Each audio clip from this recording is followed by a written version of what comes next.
Hello and welcome to the Daily Comic and Collectible, Star Wars Day. May the 4th be with you. Today, the collectible of the day is the Hasbro Toys Star Wars Black Series Entertainment Earth exclusive Astromech Droids action figure set. Based on one of the most beloved action figure sets, these 3 3/4-inch droid action figures are packaged in a nifty window display shaped like an asteroid mech droid. Relive the nostalgia with the original Star Wars movie with figures that date back as early as 1977, A New Hope, to the current day. There's Jabba's bartender sporting a drink dispenser, 7 glasses, and a tray harness, but was never given a name. Then there's R7F5 from the Clone Wars, appearing in the episode Shadow of Malevolence while serving the Shadow Squadron. Then there's KTQT, Ayla Secura's pink droid from the Clone Wars, R7D4, the dark maroon with gray and white highlights from the Clone Wars that makes his movie action figure line debut. RCC4, who serves Zero the Hutt from the Clone Wars, decorated with black sun tattoos in gray, blue, and red. It can only be found here. And last but not least, R2A5, the droid who you first met in 1977. This white and green robot rolled around Mos Eisley near Luke's Landspeeder when the line, "These are not the droids you're looking for," was historically uttered. This set was released by Hasbro Toys. Now, the comic of the day is Star Wars, issue number 14, with the cover date of May 1978, with story by Archie Goodwin, art by Carmine Infantino, and cover by Infantino. This issue is titled The Sound of Armageddon. We open on the water world of Drexel. Governor Quarg has used his sonic jammer to cause the Millennium Falcon to crash into the water near his giant city ship. Han is believed dead, while Luke Skywalker, Chewbacca, and the droids are imprisoned inside of Quarg's galleon.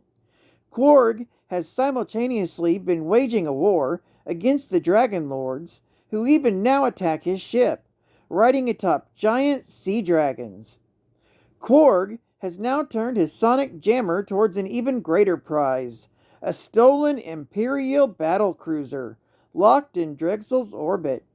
The pirate, Crimson Jack, and his first mate, Jolie, attempt to break free their ship's system lock, but find that they are trapped. Han, meanwhile, is not dead at all. The Dragon Lords have rescued him and have taken him to a secret underground cave.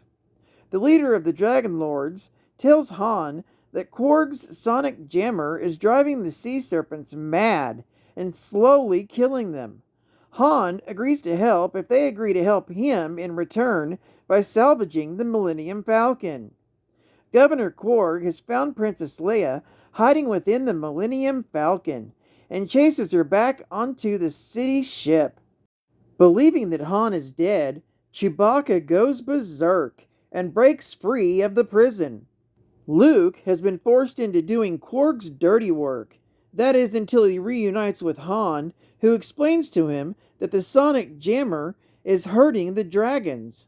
It's then Luke rescues Leia and knocks Quarg from the city ship into the ocean, killing him instantly, just as the jamming equipment is destroyed by the Millennium Falcon.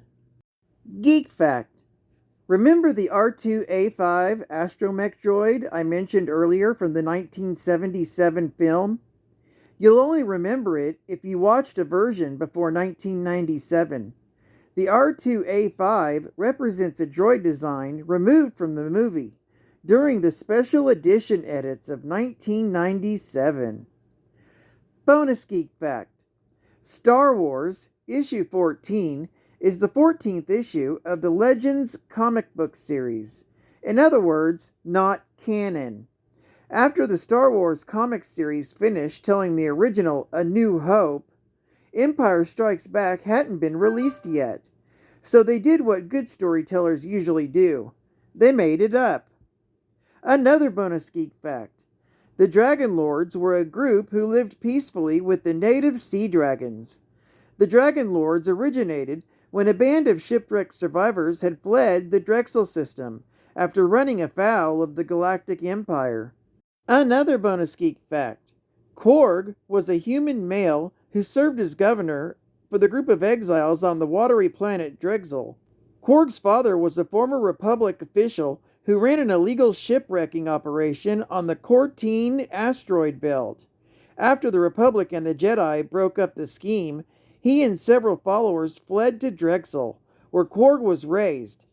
Korg ascended to the position of governor after his father's death, taking command of the Great Ship, a massive floating city ship built around the remains of the starship that originally bore the exiles to Drexel.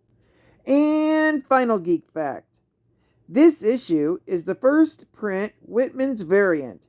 A Whitman's is an early direct market comic book not distributed by Marvel, but by Western Publishing between 1977 and 1979. It's distinguishable by the large white diamond in the left corner.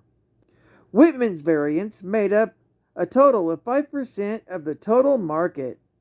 Well, I'd like to thank you for joining me for another Daily Comic and Collectible, and I hope to see you again tomorrow.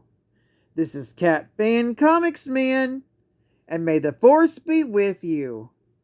Over and out.